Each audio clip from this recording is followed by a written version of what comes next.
world without potatoes would be a world without Idaho Steel. From its humble beginnings in 1918 as a small sheet metal shop located in downtown Idaho Falls, to its powerhouse status known around the world today, Idaho Steel did not become the leader in potato processing equipment overnight. Back in the early days, the fresh potato industry reigned supreme as families prepared raw potatoes from scratch at home. World War II spurred the changes to this way of life and cultivated demand for low-cost foods that could be stored and shipped easily to America's military fighting overseas.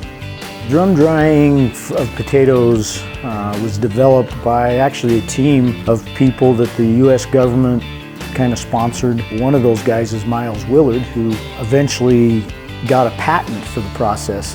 The dehydration process involved using cooked mashed potatoes applied to heated rolls in paper-like sheets of mash that was then dried to produce flakes. With success, an industry was born. These early pioneers of the potato processing industry were smart farm kids with an agricultural background. Much of this development began under the watchful eye of Don Lortz. I grew to love the man. I thought he was a wonderful boss. One of the things that impressed me is every morning he would go out and talk to every person in the shop. One day, Lynn Bradshaw came in the office and he was sitting at the counter. He told Lynn, he says, "Why don't you buy this dang business?" He says, I'm getting old, I need somebody else to take over the business. I would say that all of the employees thought that that was a good idea. I have the technical background to make the company more innovative than it had been in the past. The craftsmanship that was already with this business was superb. There was no place in the world that I know of that you could get better quality stainless steel food processing equipment than right here in Idaho Falls at Idaho Steel. Lynn's experience in the flake industry allowed him, in conjunction with Idaho Supreme Potatoes, to develop the only all stainless steel drum dryer in the world in 1993.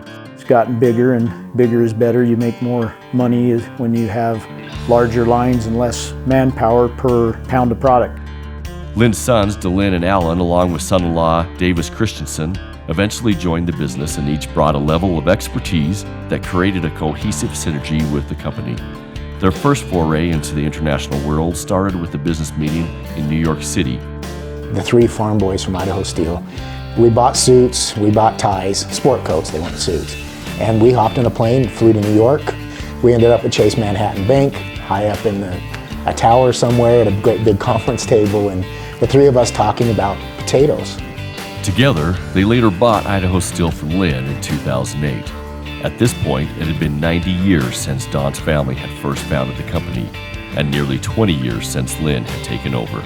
A result of hard work and persistence and luck. You know, it all plays into it.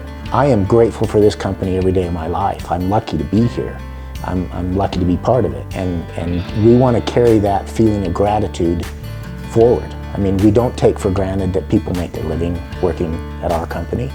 We work here too, and we want to continue to provide a good place for people to live in Idaho, to make a good living, to enjoy skiing and fishing and all the cool things we get to do here, along with being proud of where they work, being proud of the company they work for. And if our family carries that attitude forward, you know, this gratitude, then you've done the right thing.